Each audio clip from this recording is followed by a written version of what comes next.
RCP Notícias.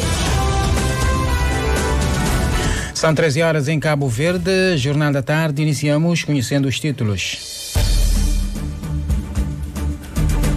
Boa tarde, Ministra da Defesa responde ao PICV sobre todo o processo que conduziu à aquisição do avião King Air e sua entrada em operação. O Governo vai criar uma equipa multissetorial para lidar com a problemática de crianças e adolescentes das ruas. Grupos carnavalescos da praia exigem pagamento da terceira e última tranche dos montantes a receber da Câmara Municipal. Aumenta a tensão entre a Índia e o Paquistão, com troca de tiros durante a noite, com mortos de ambos os lados da fronteira. Coligação de mais de 40 países, sem os Estados Unidos da América, aprova a formação de um tribunal especial para julgar o crime de agressão contra a Ucrânia. O desenvolvimento já a seguir com o jornalista Anatório Lima. Boa tarde.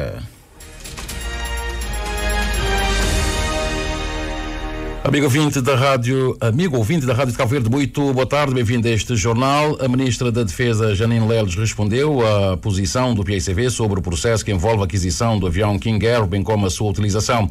Após caracterizar o aparelho apresentando as suas valências, a Ministra esteve no Parlamento esta manhã e falou de todo o processo.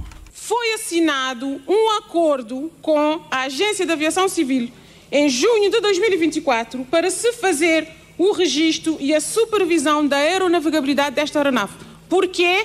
Porque a AC tem know-how, tem experiência acumulada para nos garantir a segurança que nós queremos para este processo. Os técnicos, os inspetores da AC foram formados nos Estados Unidos no quadro da implementação desta aeronáutica militar para esse tipo de aparelho. A AC realizou inspeção à aeronave e à empresa MAG, que é a empresa que garante a manutenção desta aeronave.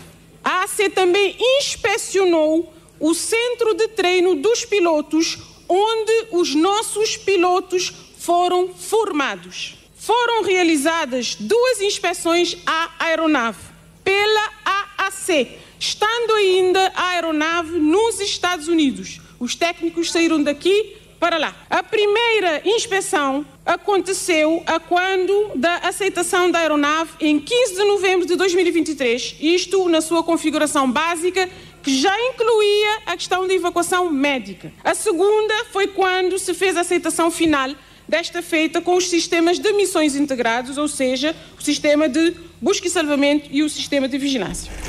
A Ministra disse que foi percorrido um longo processo para se conseguir o registro e o certificado de aeronavegabilidade de agosto do ano passado a abril deste ano. A Ministra também falou dos pilotos que voam o aparelho.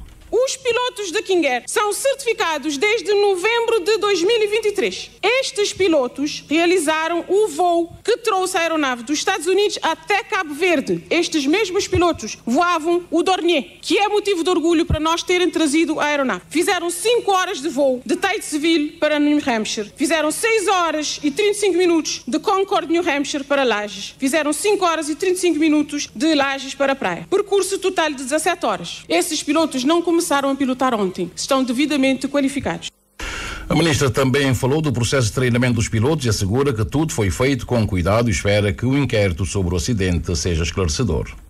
A familiarização e treino visa ajustar os instrumentos da aeronave com os nossos aeroportos. Não é treino de pilotos, meus senhores. Por isso, os senhores que não perceberam a importância estratégica vieram aqui pôr em causa tudo. E por isso é que eu estou a dar esses detalhes, para mostrar que tudo foi feito com a necessária diligência, cuidado e cautela. Mas é uma aeronave que tem uma matrícula civil, mas é uma aeronave do Estado. É temporário a ação da AAC em relação a essa aeronave. O mais é especulação sobre a qual o próprio PICV funciona. Lamentamos profundamente que tenha acontecido o incidente. Lamentamos exatamente pela importância estratégica desta aeronave, pela sua missão e por que vai fazer para Cabo Verde. E esperamos que seja investigado e que tudo se clarifique.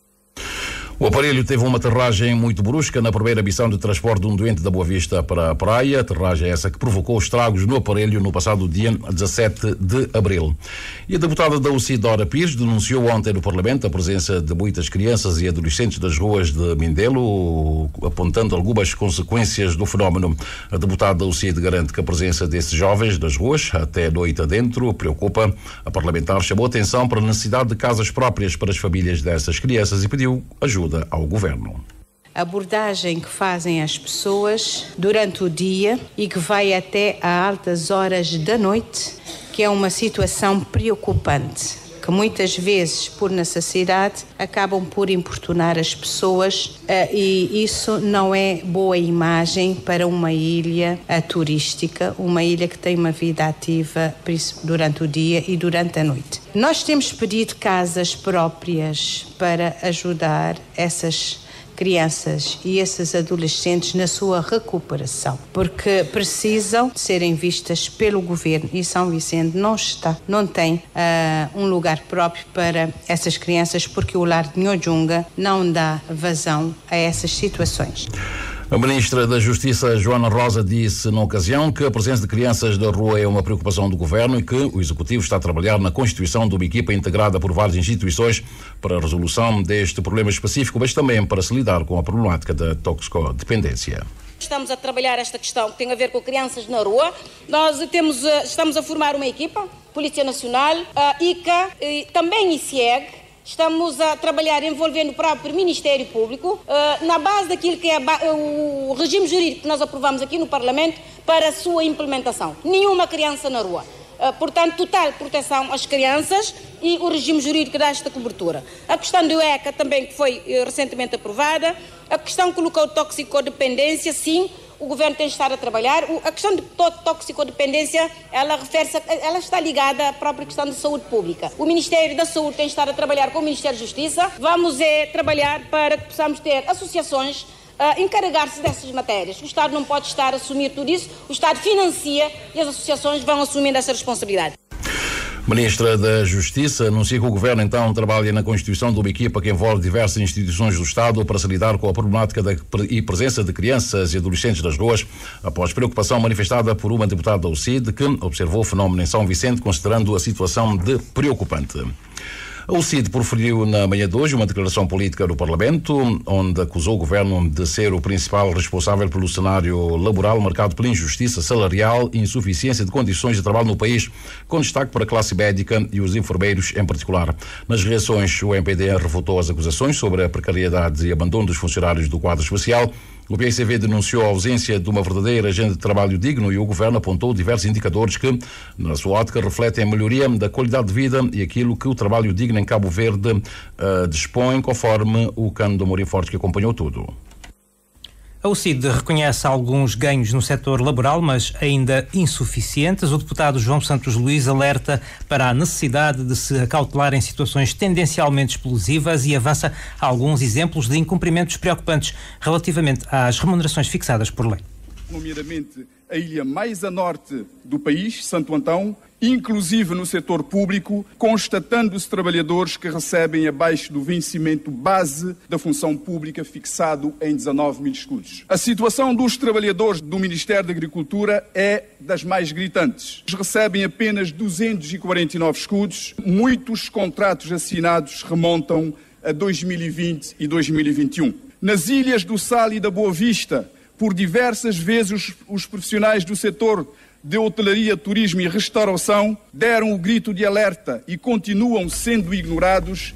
O problema é também a falta de condições adequadas de trabalho, diz o deputado, que volta a denunciar a situação de indefinição de responsabilidades à volta do preço indicativo de remuneração, PIR, há muito definido para as empresas de segurança privada, mas que até esta não é pago pelos empregadores, maioritariamente do setor público. Situação análoga e referida pela UCID é relativa aos oficiais de justiça e agentes de segurança prisional, que recorrentemente têm sido alvo de respostas temporárias que não resolvem os seus problemas em definitivo. Mas a situação mais grave, salienta João Santos Luís, é a da classe médica e dos enfermeiros em particular, que a UCID atribui à desresponsabilização por parte do Governo. A classe médica, particularmente os enfermeiros, estão em perigo de exaustão profissional. Devido à insuficiência de profissionais, são, por vezes, obrigados a fazer desdobramentos excessivos, com muitos em situação de precariedade laboral e sem proteção social. No que concerne aos agentes sanitários de Santo Antão e Santiago Norte, para quando pensa o Governo pôr fim às ambiguidades e precariedades existentes nesta classe profissional? Os bombeiros municipais da zona norte do país, particularmente de São Vicente, estão na mesma situação. O governo, que faz a gestão dos recursos do Estado, foge das suas responsabilidades, não criando as melhores condições em termos fiscais, não criando as melhores condições para a redução dos custos operacionais das empresas, não cria as condições de melhoria de acesso ao financiamento para que o setor privado possa ter as condições de praticar melhores salários para os seus trabalhadores. Outro setor que não escapa à situação de injustiça laboral, segundo a UCID, é a do setor marítimo e portuário, acrescenta João Santos Luís, sobretudo dos marítimos, que entre ano sai ano recebem promessas de melhorias salariais, proteção social e redução da idade de reforma que ficam só no papel. Nas reações, o PAICV disse subscrever a declaração política da UCID. O deputado Demis Lobo Almeida explicou as razões. O nosso país deve estar absolutamente aberto ao investimento, mas o investimento tem que estar compaginado com o respeito integral pelas nossas leis e pela definição de uma verdadeira agenda de trabalho condigno. Não se pode continuar a aceitar vínculos laborais precários que se transforma o contrato de trabalho a termo certo numa regra quando é uma exceção. Não se pode aceitar que hajam milhares de trabalhadores sem a cobertura da Previdência Social, sem assistência médica, sem assistência medicamentosa. Não se pode aceitar que hajam milhares de trabalhadores sem o seguro obrigatório de acidente de trabalho. E, portanto, temos de exigir do Estado uma verdadeira inspeção do trabalho. A inspeção do trabalho que nós temos neste momento não dá respostas por falta de recursos humanos e por falta de instrumentos legais para fazer os empregadores que não respeitem os direitos dos trabalhadores responderem, serem responsabilizados. O MPD refutou as acusações sobre precariedade e abandono dos funcionários do quadro especial. A deputada Edna Oliveira defende que o que existe é o contrário. Temos um diploma, o Decreto-Lei 33/2021, que aprovou o primeiro programa de regularização da precariedade, que foi implementado na íntegra e trouxe a este Parlamento um segundo diploma para regularizar todos aqueles que estavam vinculados por contrato de prestação de serviço no setor público. Portanto, é este governo que está a acabar com a precariedade de cerca de 7.000 trabalhadores do Estado que estavam em situação de contrato de trabalho a termo celebrado de 6 em 6 meses, que os colocava em situação de precariedade, instabilidade profissional, questões até mentais e morais, porque viviam com a incerteza permanente de não saber se ao final de 6 meses o seu contrato iria ser renovado ou não. Ademais, os profissionais das carreiras especiais não estão abandonados, muito pelo contrário. O governo do MPD de 2018 até esta data aprovou e regularizou 35 carreiras. A carreira dos inspetores de pesca só foi criada em 2020. O IFP foi criado em 98 e só em 2020 é que se aprovou o PCCS dos trabalhadores do IFP. Da parte do Governo, a Ministra dos Assuntos Parlamentares, Janine Lelis, elencou os indicadores que, na ótica do Executivo, refletem a melhoria da qualidade de vida dos trabalhadores e aquilo que é o trabalho digno em Cabo Verde. Há mais crescimento, há mais empregabilidade, há mais justiça social, há valorização do trabalho, desde a questão da concessão do alargamento das licenças, à questão dos aumentos da massa salarial. Temos as várias carreiras que foram aprovadas, temos o salário mínimo que aumentou significativamente, temos o aumento da cobertura da proteção social. Isto demonstra ganhos para o setor laboral em Cabo Verde. A Inspeção do Trabalho vem fazendo o seu trabalho, já fez várias visitas neste ano, mais de 1.274 visitas no ano passado. A ministra Janine Lelis acrescentou ainda que este ano a Inspeção do Trabalho já esteve na Ilha do Fogo e na da Brava, está neste momento na de São Nicolau e a seguir visitará a Ilha de Santo Antão e a da Boa Vista. Já no período da ordem do dia, quando se ia debater na especialidade da proposta de lei que procede à primeira alteração à Lei Orgânica do Conselho Superior da Magistratura Judicial, aprovada pela Lei número 90/7 de Romano de 2011, de 14 de fevereiro, o Grupo Parlamentar do PAICV pediu uma suspensão de 15 minutos para concertação e no regresso aos trabalhos, o Governo e os grupos parlamentares pediram mais uma suspensão dos trabalhos para a realização de uma conferência de representantes, pelo que a mesa da Assembleia decidiu suspender os trabalhos para serem retomados às 14 14h30. E durante a abertura da 26ª sessão ordinária da Assembleia dos Ministros da Saúde da CDAO, o primeiro-ministro José Luís Correia e Silva abordou os desafios comuns da saúde, como as altas taxas de mortalidade infantil e materna e a baixa expectativa de vida. José Luís Correia e Silva ressaltou a necessidade de priorizar a saúde nos orçamentos nacionais e reforçou a importância da atenção primária e também a prevenção. O primeiro-ministro também destacou os impactos da pobreza extrema e a necessidade de investimentos internos para fortalecer os sistemas de saúde, atrair e reter profissionais qualificados e desenvolver uma indústria farmacêutica local. A Edné Barros tem os detalhes. O primeiro-ministro Ulisses Correia e Silva abordou os desafios da saúde na CDAO e enfatizou a importância de investir nos sistemas de saúde e criar uma indústria para a própria África para garantir a autossuficiência da região.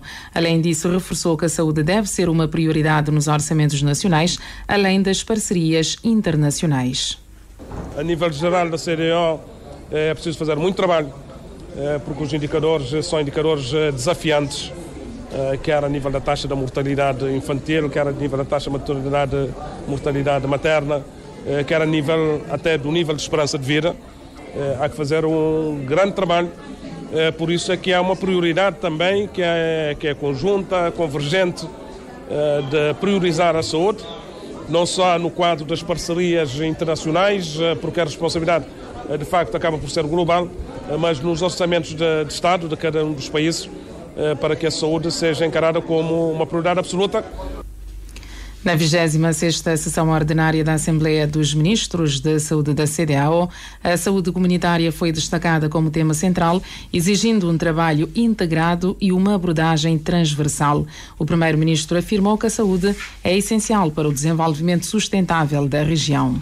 Que é muito mais do que apenas a questão da atenção hospitalar. Tem a ver com a atenção primária de saúde, que é tudo que tem a ver com a prevenção, a criação dos níveis de vida saudáveis, criação de condições para que haja acesso a bens básicos.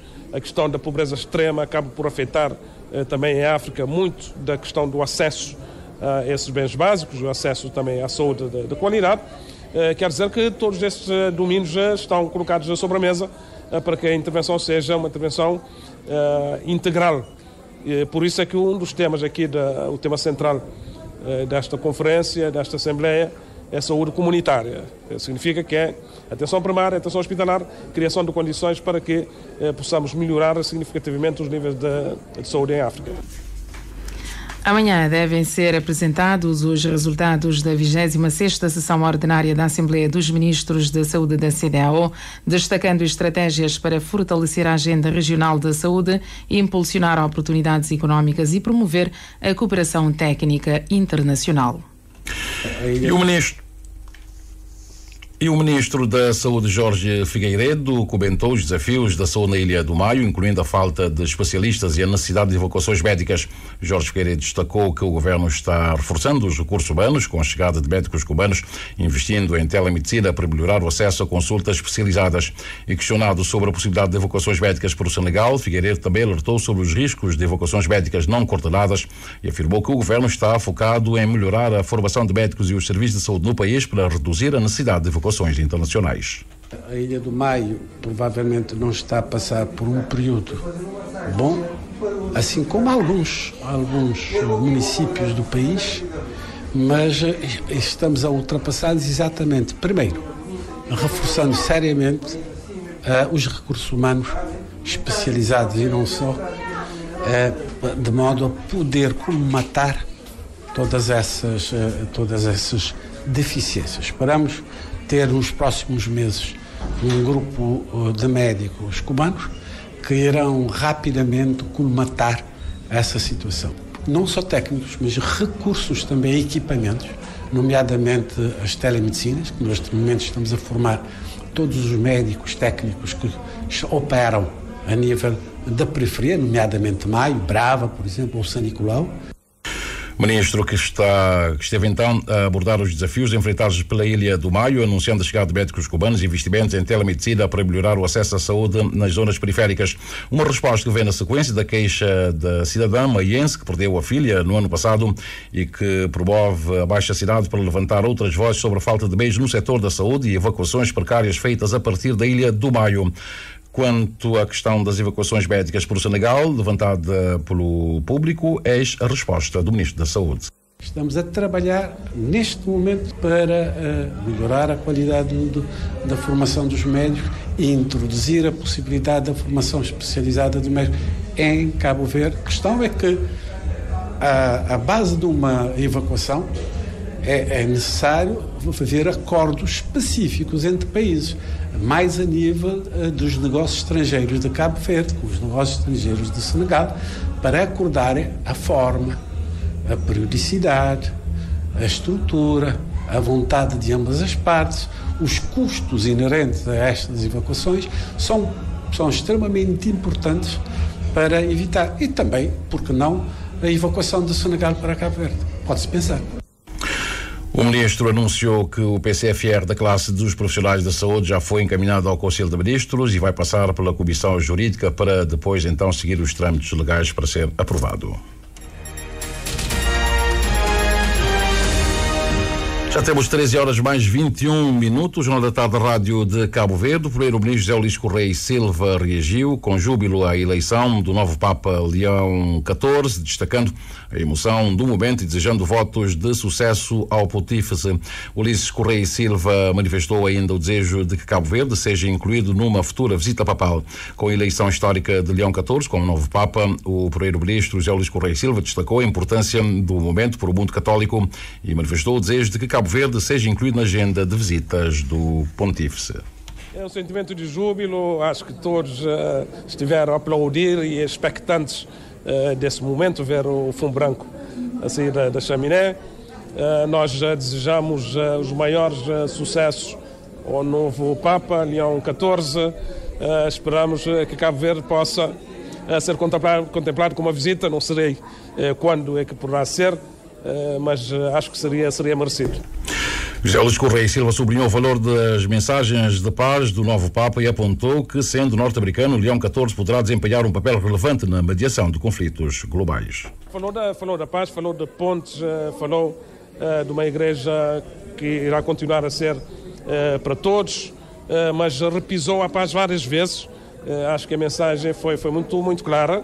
E repisou também a questão de se avançar para que possamos ter os países com menos conflitos, menos armas e mais amor. A eleição de Leão XIV marca o início de um novo capítulo para a Igreja Católica e, segundo o primeiro-ministro, traz consigo a renovada esperança de um mundo mais justo, pacífico e também fraterno. E o cardeal D. Orlindo Furtado salienta que o novo Papa vai dar um valioso contributo à humanidade nos domínios da justiça social e também espiritual. D. Orlindo disse também feliz por ter participado na escolha do novo Papa, conforme o Moisés Évora. O cardeal Dom Arlindo adianta que não foi por acaso que o Papa Leão XIV foi escolhido. Trata-se, no seu entender, de uma pessoa de múltiplas experiências humanas, sociais e espirituais. Dom Arlindo destaca aquilo que se espera do novo Papa. Vai se empenhar a fundo na questão da promoção da paz, da justiça e da justiça social, do desenvolvimento humano integral, juntamente com a evangelização, porque todas essas coisas são importantes, mas todas as realidades humanas são iluminadas pela pessoa de Jesus Cristo e pelo seu Evangelho.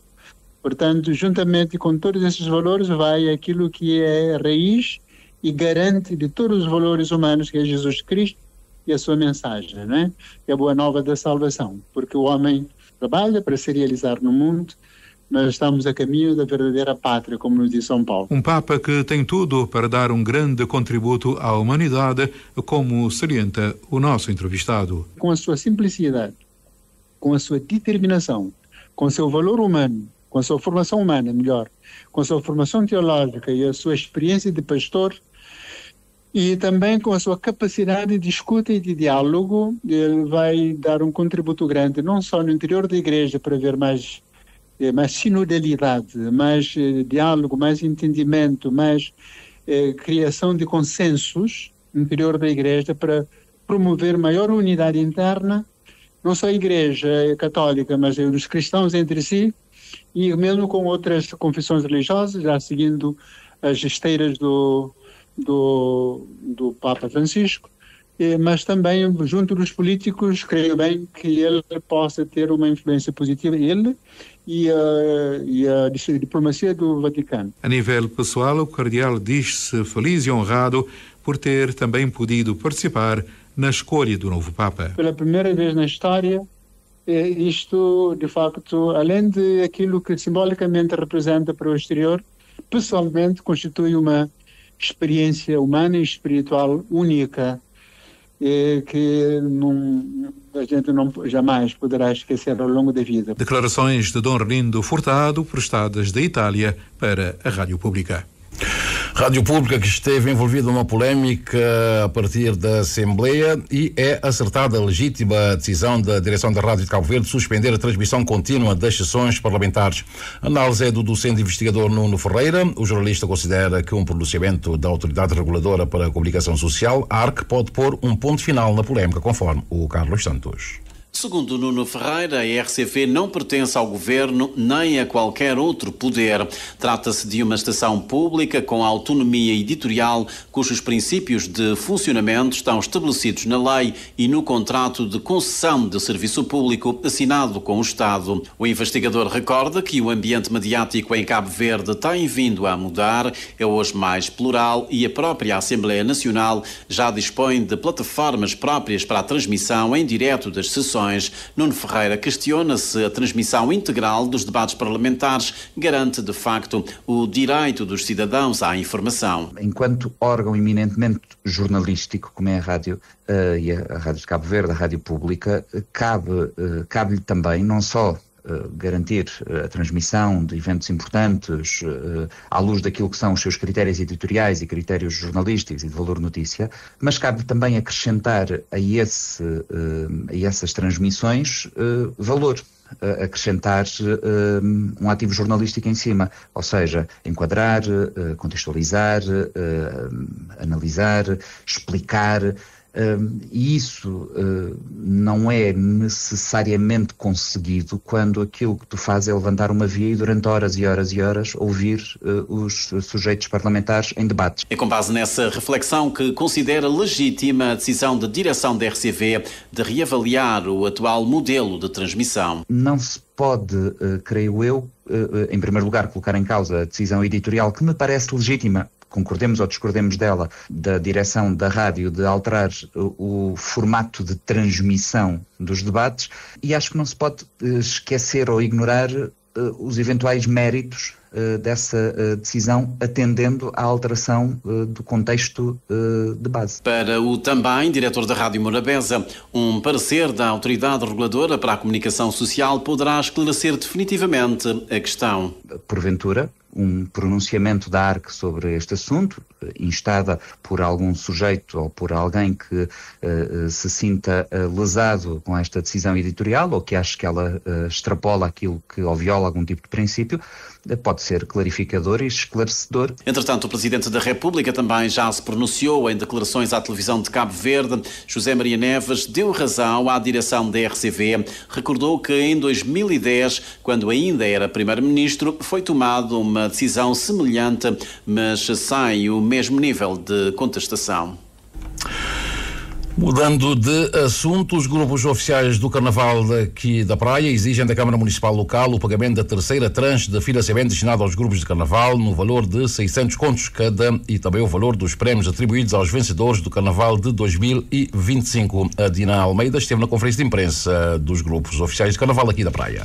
A terceira tranche, no valor de 600 contos, alega o representante dos grupos oficiais do Carnaval da Praia, Arnaldo Barreto, tinha sido prometido pela Câmara Municipal da Praia 2 semanas após o desfile, o que até ao momento não aconteceu. Perante a situação, os promotores encontram-se pressionados pelos fornecedores que exigem igualmente os seus pagamentos. Foi entregue no início a primeira tranche, início de fevereiro, e a meados de fevereiro a segunda tranche. Portanto, como preocupação, fornecedores que dão material para a realização do carnaval que está feito, está pressionado todo dia. Também tem recorrido à Câmara Municipal a tenta resolver a situação. Este fica sempre a pedido, mas se falta documentos para pagamento. E estranhar é que se esse recebe 12 tranches e se falta a terceira tranche só para entrega, este fica sempre atrás de porta. Não, se te falta um documento, aquele outro documento, de mudar diretor, tudo essas coisas.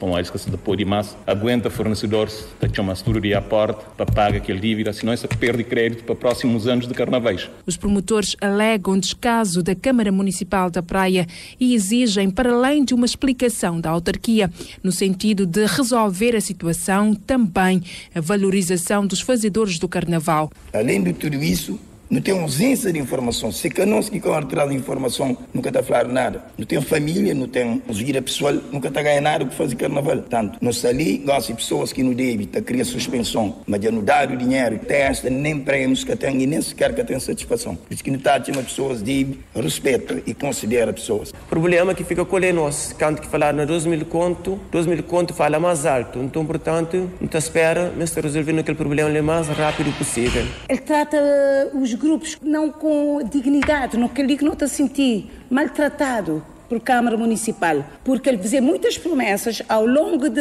todo aquele percurso, antes de iniciar o que é aquela construção em si do Carnaval, posteriormente o que a Câmara fazia no sentido de ser abandonado. Se a Câmara quer repensar se forma de fazer Carnaval, se forma de dar grupo, se dignidade que ele merece, Carnaval de Praia pode ter grande retrocesso e implica diretamente na cultura do nosso país. Reivindicação dos promotores do Carnaval numa conferência de imprensa conjunta realizada na Praia, na qual estiveram presentes os 4 grupos oficiais vindos da África, vindos do mar, Sambajó e Deusa do Amor Sem Fronteiras.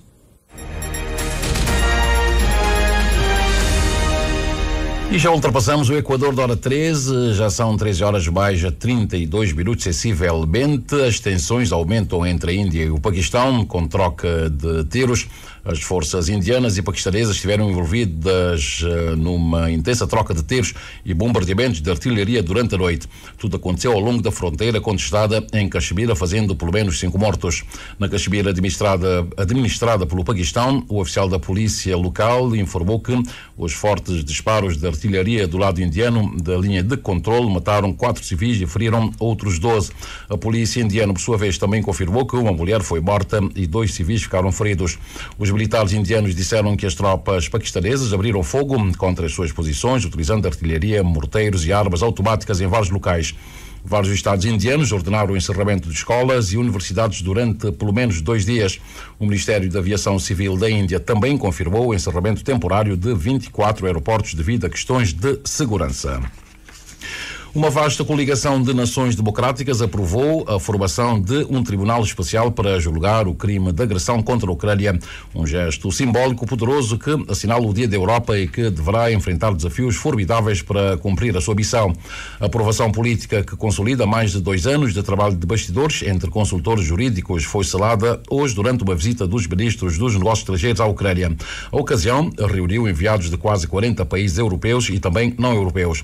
A ausência mais notável foi a dos Estados Unidos, que estiveram estreitamente envolvidos nas discussões durante a administração de Joe Biden, mas mudaram de direção com Donald Trump. O estatuto acordado pela coligação prevê um tribunal construído de raiz com a tarefa de investigar e julgar um crime específico. O crime de agressão, definido como a preparação e execução da invasão em grande escala da Ucrânia. Ao contrário dos crimes de guerra, dos crimes contra a humanidade e do genocídio, que se aplicam aos indivíduos que cometem as atrocidades, o crime de agressão é um crime de liderança que investiga as pessoas que, em última análise, são responsáveis pelo controle do Estado agressor. Na prática, isto abrange a chamada Troika, ou seja, o Presidente, o Primeiro-Ministro e também o Ministro dos Negócios Estrangeiros, bem como os comandantes militares de alta patente que supervisionaram o ataque à soberania e à integridade territorial da Ucrânia. Vladimir Putin, o cérebro por detrás da invasão e o principal promotor da narrativa revisionista, torna-se imediatamente o alvo mais procurado. O tribunal poderá ter de impor penas pesadas aos culpados, incluindo a prisão perpétua, quando justificada por extrema gravidade, o confisco de bens pessoais e multas monetárias, explicou um funcionário da União Europeia. Após a aprovação de hoje, os textos jurídicos serão objeto de uma votação formal no Conselho da Europa, uma organização de defesa dos direitos humanos com sede em Estrasburgo, que vai fornecer o quadro institucional para a nova entidade jurídica. O início dos trabalhos formais está previsto para o próximo ano. No entanto, o Tribunal de Espera Especial terá de enfrentar obstáculos significativos antes de conseguir os resultados. Os procuradores são autorizados a efetuar julgamentos à revelia, ou seja, sem a presença física do arguido na sala, que será representado por um advogado. Vamos então acompanhar tudo para ver o que é que vai dar. Tudo pode acontecer, inclusivamente nada. Já temos 13 horas mais 35 minutos, estamos praticamente no final deste jornal. Vejamos agora como é que está o movimento aéreo e marítimo no arquipélago. A esta hora, normalmente os aparelhos da TAP que vêm para o país estão a fazer a viagem de volta, a viagem para a capital portuguesa, para Lisboa. O aparelho que saiu da praia já está há algum tempo no ar. O mesmo acontece com o aparelho que partiu de São Vicente. Fazendo aqui a atualização, o aparelho que partiu da Ilha do Sal, também da TAP, vai aterrar na capital portuguesa às 6 horas mais 48 minutos. Um pouco mais à frente está uma outra aeronave que partiu da praia, vai chegar às 6 horas e 40 minutos. Não pode, está bem mais adiante, não pode chegar depois deste outro que está, aliás, este que partiu do Sal vai chegar às 6h48 e o que partiu da praia vai chegar às 6 horas e 40 minutos. De resto, o que temos uma outra aeronave que vem da República Tcheca e vai para a Ilha do Sal, com aterragem prevista às 2 horas e 9 minutos, este aparelho da Smart Wings. E temos uma outra aeronave, mas é da Boliviana de Aviação e partiu de Santa Cruz e vai para Madrid, em Espanha. Portanto, só está a cruzar o espaço aéreo de Cabo Verde neste momento. Pela via marítima, neste momento não temos nenhum ferry a navegar. O Dante Tuta, que esteve no fogo ontem, chegou aqui à praia à noite, já foi à Ilha do Baio e regressou ao porto da praia, onde está neste momento atracado. Ao largo aqui do porto está o outro ferry, o Interilhas, que esteve ontem na parte nordeste do arquipélago, na Ilha do Sal, e regressou aqui ao porto da praia, onde está o Dante Tuta, conforme aqui já fizemos referência. De resto, temos os outros que fazem a ligação entre São Vicente e Santo Antão, que estão neste momento no Porto Grande, em São Vicente. Falamos agora do movimento das marés, bem como nos diz as tabelas solunares em relação aos melhores momentos para a pesca, além de outras informações. Para esta sexta-feira, 9 de maio, o sol despontou às 6 horas 7 minutos e 30 segundos. O pôr do sol será às 18 horas 53 minutos e 25 segundos. A lua está na fase gibosa crescente, sai pelo leste a meio da tarde às 16 horas e 32 minutos. A primeira baixa-mar aconteceu às 10 horas e 41 minutos e a seguinte será às 23 mais 4 minutos. E a primeira pré-bar foi às 4 horas e 47 minutos e a seguinte será às 16 e 54. Os dados apontam que hoje é um dia regular para pescar, sendo o melhor momento que resta do dia, das 21 horas e 31 minutos até às 23 horas e 31 minutos. Para amanhã sábado, a primeira baixa-mar será às 11 horas e 18 minutos e a seguinte às 23 horas mais 33 minutos. E a primeira pré-mar foi às 5 horas e 21 minutos e a seguinte será às 17 horas e 29 minutos. Em relação à pesca, as previsões indicam que amanhã será um dia regular para pescar, sendo os melhores momentos das 9 horas e 54 minutos até às 11 e 54, ou então lindo das 22 horas e 11 minutos até às 0 horas e 11 minutos. Vamos então recordar os títulos que fizeram este jornal. Dissemos que a Ministra da Defesa respondeu ao PICV sobre todo o processo que conduziu à aquisição do avião King Air e a sua entrada em operação. O Governo vai criar uma equipa multissetorial para lidar com a problemática de crianças e adolescentes nas ruas. Grupos carnavalescos da Praia exigem pagamento da terceira e última tranche dos montantes que têm a receber da Câmara Municipal da Praia.